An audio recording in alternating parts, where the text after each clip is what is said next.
Nayanthara. Lady super ஸ்டாருன்னு சொல்கிறாங்க அவங்கள. அவங்க என்ன பரிகாரம் பண்ணியா இந்த இடத்துக்கு வந்தாங்க? புகழ், அவங்களுக்கு ஒரு புகழ் வெளிச்சம், பணம் கொட்டுது. எப்படி கொட்டுது? ஏலக்காய் எரிச்சா இல்லை பச்சைக்கற்பூரத்தை அவங்க கிச்சன் முழுக்க போட்டு வச்சுருக்காங்களா? உப்பில் 1000 2000 எழுதி சம்பாதிக்கிறாங்களா?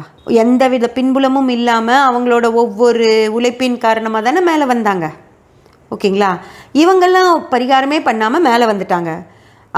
எந்த அப்பாவும் நடிகர் இல்லை, எந்த தாத்தாவும் நடிகர் இல்லை.